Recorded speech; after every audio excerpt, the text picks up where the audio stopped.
রমজান মাস চলে আসছে। রমজান মাসের জন্য জরুরি কয়টি কাজ? এক, সাহারি কম খাবেন। দুই, ইফতার কম করে করবেন। তিন, ব্যবসা বাণিজ্য কম করবেন। চার, জুতা স্যান্ডেল কাপড় চোপড় কম কিনবেন। ইবাদতের জগতে সবচেয়ে ভিন্ন ধরনের গুরুত্বপূর্ণ দামি ইবাদত সিয়াম। ইবাদত হিসেবে সিয়ামের তুলনায় দুনিয়াতে কোনো ইবাদত নেই। ইবাদত হিসাবে সিয়ামের সমপর্যায়ের কোনো ইবাদত দুনিয়াতে নেই। সিয়াম এমন একটি ইবাদত যার বিনিময় নেকি নয়। সিয়াম পালন করলে 2-4-500 নেকি হবে, এরকম ইবাদত সিয়াম নয়। সিয়ামের বিনিময় হলো জান্নাত। বিনিময় হিসাবে রাসূল সাল্লাল্লাহু আলাইহি সাল্লাম কোনো নেকির কথা উল্লেখ করেননি। বিনিময় হিসাবে কোনো নেকির কথা আল্লাহ তাআলা উল্লেখ করেননি। তবে বিনিময় হিসাবে জান্নাতের কথা বলেছেন। আমরা আলোচনার শুরু থেকে নিয়ে শেষ পর্যন্ত সিয়াম শব্দ ব্যবহার করব, রোজা নয়। দীর্ঘ 36 বছর থেকে আমরা জনসমাজে বলে আসছি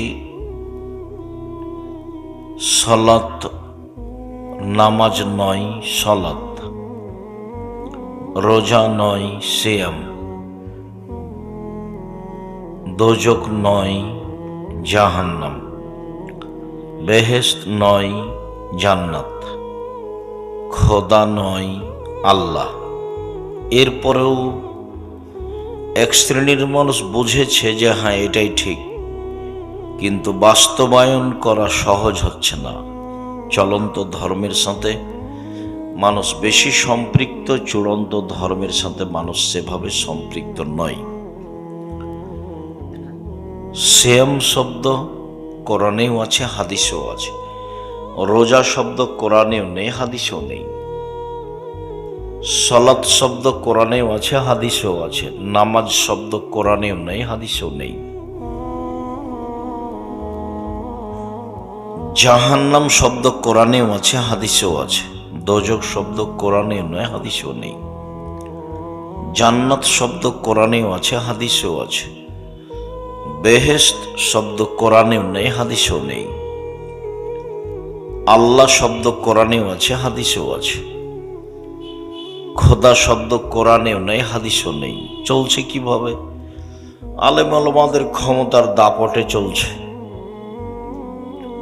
শরীয়ত একরকম, এক শ্রেণীর আলেম ওলামার ক্ষমতা আরেক রকম, দাপট আরেক রকম, যার কারণে মিথ্যা হলেও মানুষ সমাজে চালু আছে, ভুল হলেও মানুষ সমাজে চালু আছে।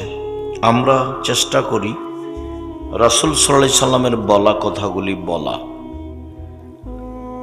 আমি বিশেষ করে চেষ্টা করি রাসূল সাল্লাল্লাহু আলাইহি সাল্লামের মুখের খুতবাটা বলা, রাসূল সাল্লাল্লাহু আলাইহি সাল্লামের মুখের ভাষার শব্দটা উল্লেখ করা চেষ্টা করি মানুষ হিসাবে। আল্লাহ তাআলা বলেন, ইয়া আইয়ুহাল্লাযীনা আমানু কুতিবা আলাইকুমুস সিয়াম কামা কুতিবা আলাল্লাযীনা মিন ক্বাবলিকুম লাআল্লাকুম তাত্তাকুন।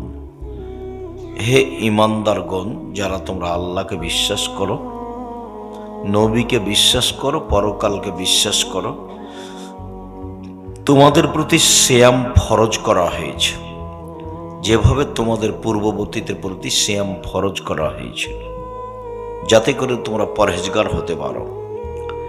অত্র আয়াতে আল্লাহ তাআলা বলেছেন যে তোমাদের উপরে রমজানের সিয়াম ফরজ। আর এরকমই অতীতের মানুষের উপরে সিয়াম ফরজ ছিল। কতদিন ছিল তা উল্লেখ নেই, কিভাবে ছিল সেটা উল্লেখ নেই, তবে অতীতের মানুষ ফরজ হিসেবে সিয়াম পালন করত। আমরা একটা পর্যায়ে আলোচনা যখন করব তখন বোঝা যাবে যে মুসা আলাইহিস সালামের যুগে মানুষ সিয়াম থাকতেন। সম্মানিত দিনী ভাই বোন, অত্র আয়াতে আল্লাহ তাআলা বলেছেন যে সিয়াম পালন করলে মানুষ পরহেজগার হবে। পরহেজগার। আনাস রাদিয়াল্লাহু তাআলা আনহু বলেন, রাসূল সাল্লাল্লাহু আলাইহি সাল্লাম বলেছেন, ইয়া মাশারা শাবাব মান ইসতাতা মিনকুমুল বাআত ফালিয়াতাজাওয়াজ। হে যুবক দল শোনো, তোমরা যারা যুবক মানুষ, তোমাদের যাদের পয়সা আছে, মোহর আছে, বাড়িঘর আছে, তোমরা বিবাহ করো। ফাইন্নাহু আগাযুলিল বাসার ওয়া আহসানুল ফারজ। বিবাহ করলে চক্ষু নিচু হবে, সব মহিলার দিকে তাকানো প্রয়োজন হবে না এবং লজ্জাস্থান হেফাজতে থাকবে। অশ্লীল কাজ জেনা করার স্বাদ জাগবে না, যদিও স্বভাব একটা জিনিস। একবার যখন পদস্খলন হয়, পুরুষ বা নারী যখন জেনায় লিপ্ত হয় তখন আর সে ফিরে আসতে পারে না, তা খুব কঠিন হয়ে যায়। তবে নবী করিম সাল্লাল্লাহু আলাইহি সাল্লাম বলেন, বিবাহ করো, বিবাহ করলে চক্ষু নিচু হবে এবং লজ্জাস্থান হেফাজতে থাকবে, এ কথা বলেন। তিনি বলেন, ফাইলাম ইস্তাতে, যদি সম্ভব না হয়, টাকা যদি না থাকে, মোহর যদি না থাকে, বাড়িঘর যদি না থাকে, তাহলে ফালাইহি বিসম ফাইনাল্লাহু বেজা, তাহলে সে যেন সিয়াম থাকে, রোজা থাকে, সিয়াম থাকে। রোজাই হচ্ছে তার যৌবনকে দমন করার মাধ্যম। সিয়াম হচ্ছে তার যৌবনকে দমন করার মাধ্যম।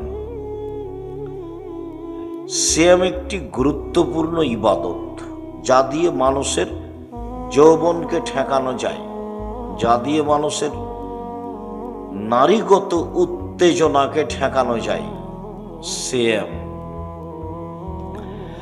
সিয়াম একটি গুরুত্বপূর্ণ বিষয়। রাসূল সাল্লাল্লাহু আলাইহি সাল্লাম বলেন, মহিলারা যদি 4টা কাজ করে তাহলে জান্নাতের সব দরজা খোলা। 1. 5 ওয়াক্ত সালাত। 2. রমজান মাসের সিয়াম। 3. স্বামীকে মেনে চলা।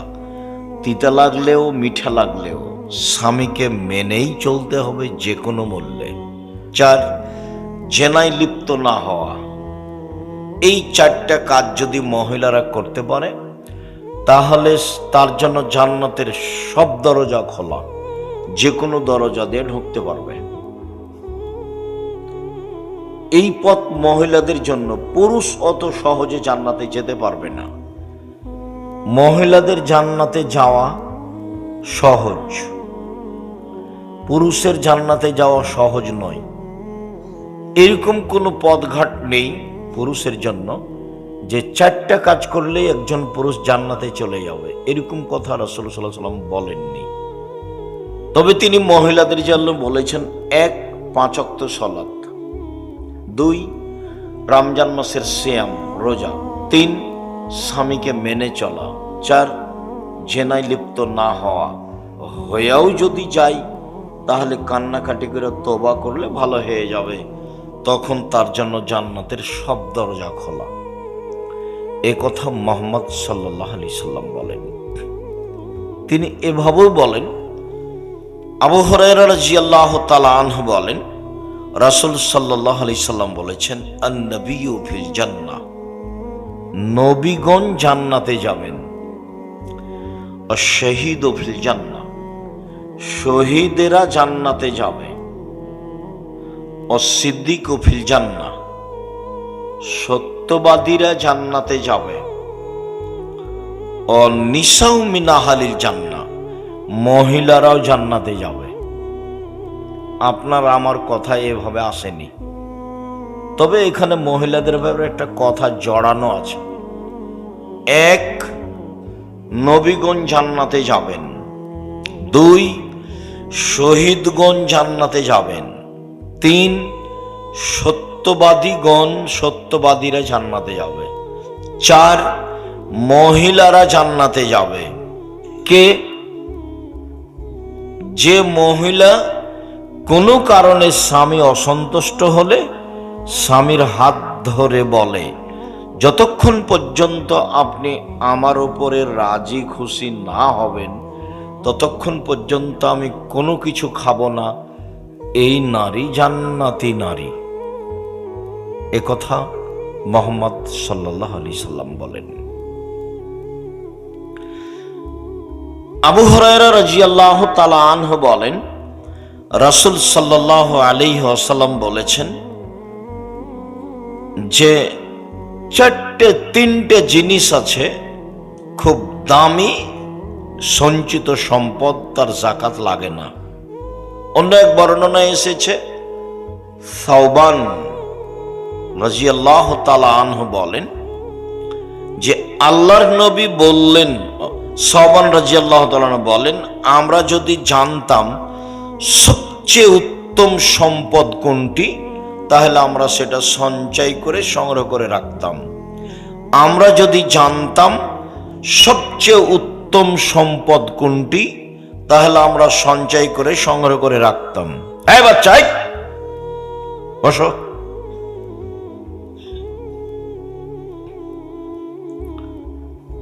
আপনারা যে যেখানে আছেন চুপচাপ কিছুক্ষণ অপেক্ষা করবেন।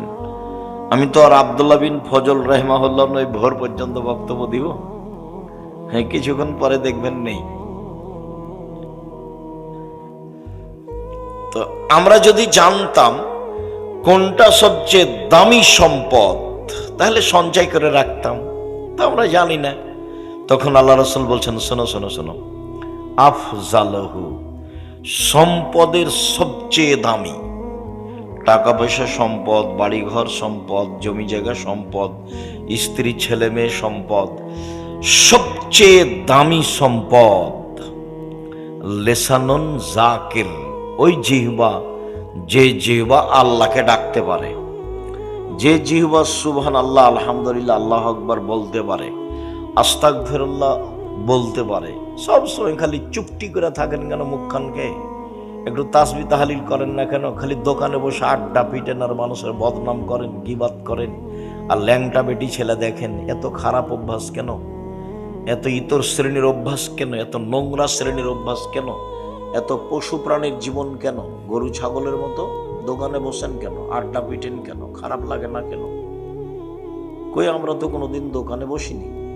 আমার মা বলতো, 1, দোকানে বসিও না, 2, প্রাইভেট পড়ায়ও না, 3, বন্ধুতালি কারো সাথে করো না, 4, মানুষের বাড়ি দাওয়াত খায়ও না। আমার মা যখন আমাকে বাড়ি থেকে বিদায় করতেন তখন বলতেন, 1, দোকানে বসিও না, 2, বন্ধুতালি করো না, 3,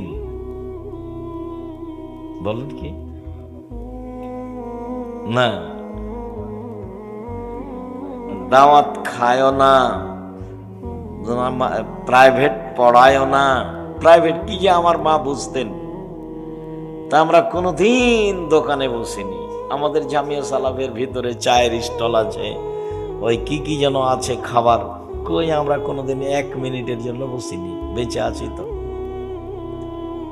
বেঁচে আছি না? যা আছি দেখেন তো, আলহামদুলিল্লাহ। আর আপনাকে কেন এত দোকানে বসা লাগে, আড্ডা পিটা লাগে? ছি, নাউজুবিল্লাহ মিন যালিক। দোকানে বসে নিম্ন শ্রেণীর মানুষেরা, ইতর শ্রেণীর মানুষেরা, ইতর শ্রেণীর যারা বদনাম করে, গীবাত করে, চুগলখড়ি করে, তারা এর কথা শোনে। বুঝেও বুঝে না ওরা, অন্তর আছে বুঝে না, দেখেও দেখে না ওরা, চক্ষু আছে দেখে না, শোনেও শোনে না ওরা, কান আছে শোনে না।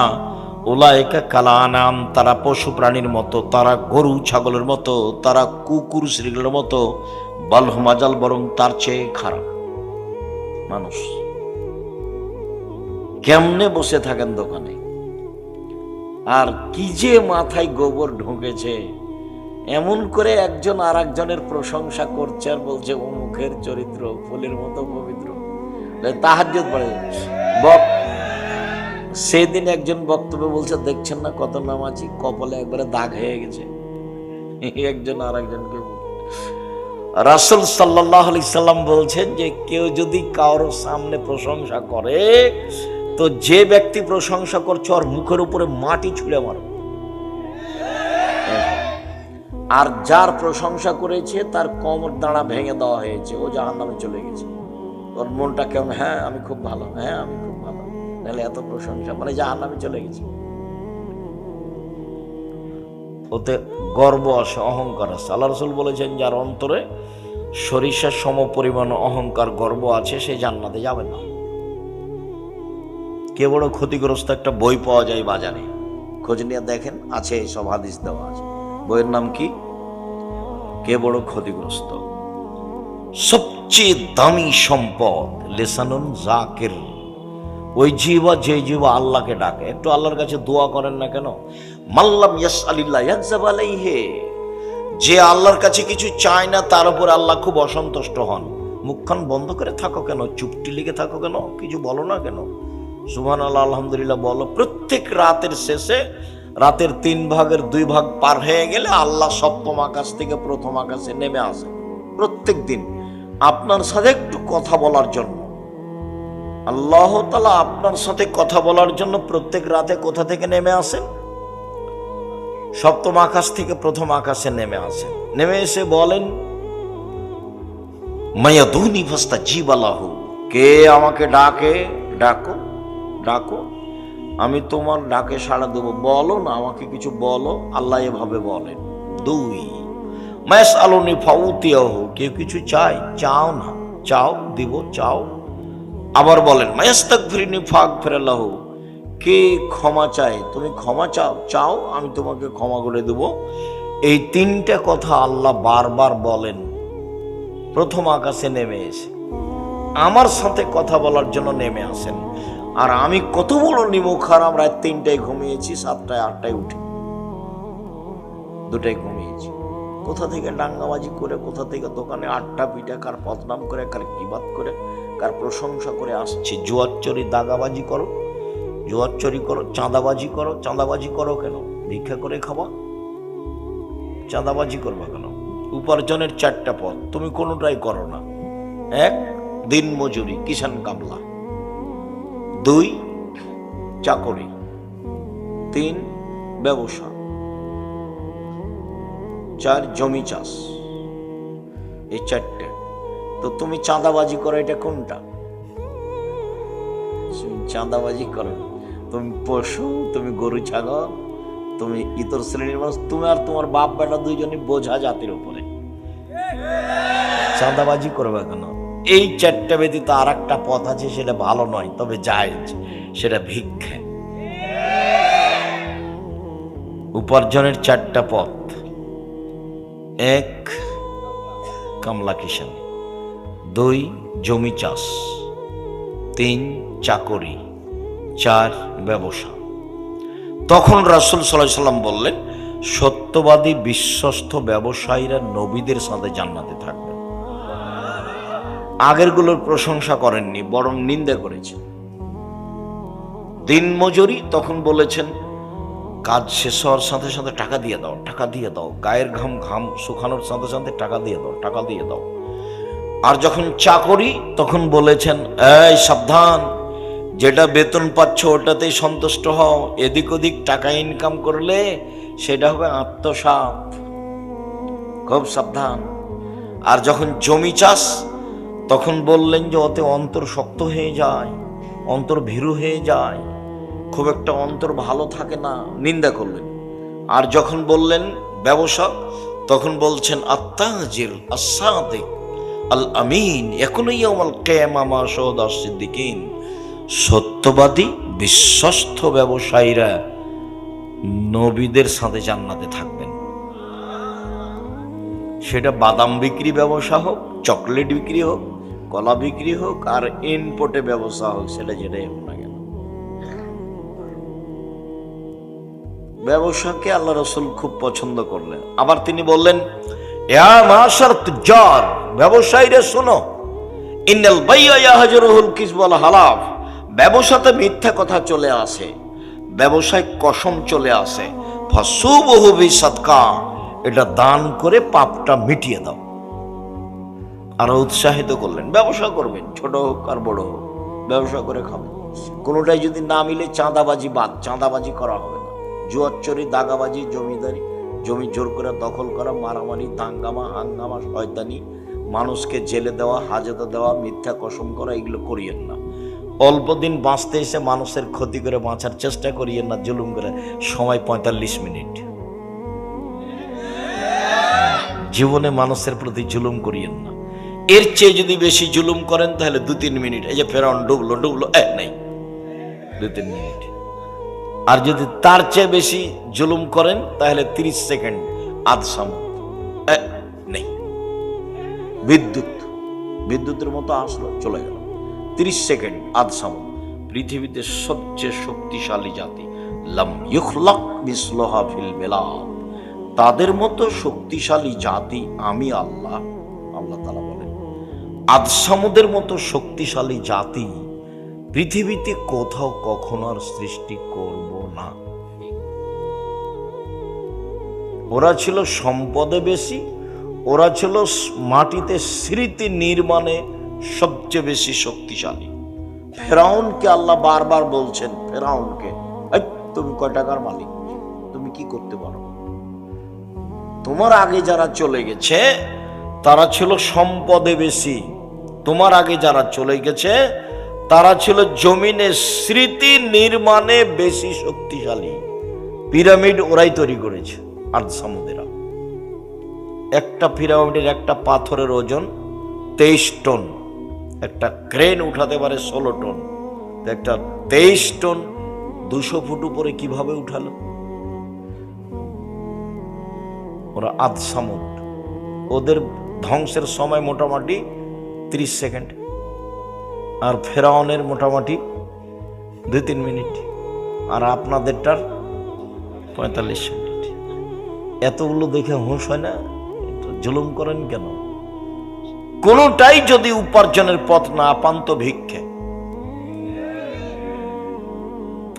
মানুষের বাড়িতে কাজ করে খাবেন, ছোট ব্যবসা করবেন, মানুষের জন্য এগুলো বোঝা হন কেন? বেঁচে থাকবেন, একটু ভালো বেঁচে থাকার চেষ্টা করেন। 4টা জিনিস: 5 ওয়াক্ত সালাত, হালাল রুজি, কোরআন তেলাওয়াত, আড্ডা পিটা হারাম, জান্নাত হবে ইনশাআল্লাহ। আড্ডা পিটা চিরদিনের জন্য হারাম। এই যে দোকানে বসে আড্ডা পিটছেন, এইটা হারাম। যে এখনো দোকানে বসে আছে দেখেন 5জন 7জন, নিম্ন শ্রেণীর মানুষ, ইতর শ্রেণীর মানুষ, অশিক্ষিত মানুষ, 3rd-person মানুষ। খারাপ লাগে? খারাপ লাগে কেন? এই ছেলে, তোমার বাপকে যদি আমি কুকুর, শ্রীগাল, পশু প্রাণীর মতো প্রমাণ করতে না পারি, আমি জাতির সামনে বক্তব্য দেব না। 36 বছর চলছে একই কথা বলছি, একই ভাষা, একই রকমই, কোনোদিন পরিবর্তন হয়নি। সম্মানিত দিনী ভাই বোন, বলছিলাম এসব অন্যায় অবিচার থেকে বেঁচে থেকে অল্প দিন বাঁচতে এসেছেন। 5 ওয়াক্ত সালাত আদায় করবেন ভালোভাবে, হালাল রুজি উপার্জন করবেন, একটু কোরআন তেলাওয়াতে অভ্যাসী হবেন, এখানে সেখানে বসবেন না। কতদিন আপনাকে দোকানে যাওয়ার পদ্ধতি বলে দিলাম। আসসালামু আলাইকুম, আহমদ লবণ আছে? জি আছে, 1 কেজি লবণ দাও। আহমদ মরিচ আছে? জি। কাঁচা মরিচ আছে? জি। 200 মরিচ দাও। দিয়ে টাকা দিয়ে দিলেন, আসসালামু আলাইকুম। এই যে সময় শেষ। ওখানে বসে থাকেন কেন? মোবাইলে তো ওখানে তো লাইনটা বেটি ছেলে নাচে। বলেন, এই ছেলে তোমার বাপকে বলো তো, আপনি আব্বা ভালো মানুষ, আপনি দেখি কি বলে তোমার বাপ। খারাপ। ইবাদতের জগতে সবচেয়ে দামি ইবাদত সিয়াম। চলেন দেখি কিভাবে সবচেয়ে দামি ইবাদত হয়, যার বিনিময় জান্নাত, 2-4-5 নেকি নয়। আবু সাঈদ খুদরি রাদিয়াল্লাহু তাআলা আনহু বলেন, রাসূল সাল্লাল্লাহু আলাইহি সাল্লাম বলেছেন, মান সামা ইয়াওমান ফি সাবিলিল্লাহ বাদাল্লাহু ওয়াজহান নারি সাবিনা খরিফা। কেউ যদি আল্লাহকে সন্তুষ্ট করার জন্য একদিন সিয়াম থাকে, তাহলে আল্লাহ তাকে জাহান্নাম থেকে 70 বছরের পথ দূরে সরিয়ে দেবেন। তিনি বলেন, অমান সামা ইয়াওমান ফি সাবিলিল্লাহ বুইদাত মিনহুন নারু মাসিরাতা মিয়াতে আম। কেউ যদি আল্লাহকে সন্তুষ্ট করার জন্য একদিন সিয়াম থাকে, তাহলে আল্লাহ তার থেকে জাহান্নামকে সরিয়ে দিবেন 100 বছরের পথ। তিনি বলেন, অমান সামায়ামান ফি সাবিলিল্লাহ যা আল্লাহ বাইনা হবে না নারে খান্দাক্কা মাবাইনা সামাই ওয়াল আরজ। কেউ যদি আল্লাহকে সন্তুষ্ট করার জন্য একদিন সিয়াম থাকে, তাহলে তার মাঝে আর জাহান্নামের মাঝে একটা গর্ত খনন করা হবে, যে গর্তের ব্যবধান হবে আকাশ জমিনের ব্যবধান 500 বছরের পথ। তাহলে একটা হাদিসে আসলো একদিন সিয়াম থাকলে জাহান্নাম কত দূরে সরলো? 70 বছরের পর। একটা হাদিসে আসলো একদিন সিয়াম থাকলে জাহান্নাম কত দূরে সরে গেল? 100 বছরের পর। আর একটা হাদিসে আসলো একদিন সিয়াম থাকলে জাহান্নাম কত বছরের পর সরে গেল? 500 বছরের পর। তাহলে এখন পর্যন্ত যা বললাম তাতে কি 10 নেকি হলো না জাহান্নাম সরে গেল? জাহান্নাম সরে গেল। আল্লাহ নবী বলেছেন, কেউ যদি কারো জানা যায় তাহলে 1 কেরাত নেকি হবে, আর মাটি দেওয়া পর্যন্ত যদি থাকে তাহলে 2 কেরাত নেকি হবে। আর 1 কেরাত হলো উহুদ পাহাড়ের সমান, আর উহুদ পাহাড় হলো 4 কিলোমিটার প্রশস্ত, 8 কিলোমিটার লম্বা। নিচে যে কত আছে আল্লাহই ভালো জানে। তো তাহলে নেকিটা হলো উহুদ পাহাড়ের সমান, মানে একটা পরিমাণ। কাজ কি? জানা যায় গেছে, কাজ কি? মাটি দেওয়া পর্যন্ত দেখেছে। এখন মাটি দেওয়ার পরে যদি সব মিলে হাত তুলে দোয়া করে তাহলে সবই গেছে। চাঁপাই নবাবগঞ্জের ভাষাতে আমও গেল, ছালাও গেল, কাঁদতে কাঁদতে 2 চোখও গেল। বাস জানাজায় থাকবেন, মাটি দেওয়া শেষ হয়ে গেলে বাড়ি চলে আসবেন। এটাই রাসূল সাল্লাল্লাহু আলাইহি ওয়াসাল্লামের পদ্ধতি। সম্মানিত দিনী ভাই বোন, আমরা বলছিলাম সিয়ামের বিনিময় জান্নাত, সিয়ামের বিনিময় 200 নেকি নয়। আবু হুরায়রা রাদিয়াল্লাহু তাআলা আনহু বলেন, রাসূল সাল্লাল্লাহু আলাইহি সাল্লাম বলেছেন, আস-সিয়ামু জুন্নাতুন ওয়া হিসরুন হাসিনুন মিনান নার। সিয়াম হচ্ছে ঢাল, বিপদ থেকে বাঁচার জিনিস হলো সিয়াম। সিয়াম হচ্ছে সুদৃঢ় দুর্ভেদ্য দুর্গ জাহান্নাম থেকে। সিয়াম এমন একটা জিনিস যাকে ভেদ করে কিছু ঢুকতে পারে না। সিয়াম হচ্ছে দুর্ভেদ্য দুর্গ, মানে সিয়াম থাকলে সে জান্নাতে যাবেই। তাকে উপেক্ষা করে কোনো কিছু বন্ধ হবে না, আসতে পারবে না কোনো কিছুই। সিয়াম হচ্ছে দুর্ভেদ্য দুর্গ জাহান্নাম থেকে বাঁচার। উমামা বাহিলি রাদিয়াল্লাহু তাআলা আনহু বলেন, আমি একদা আল্লাহর নবীকে বললাম, আল্লাহর নবী মুরনি বিআমালিন, আমাকে একটা আমলের কথা বলেন তো আল্লাহর নবী, যেটা করলে আমি জান্নাতে চলে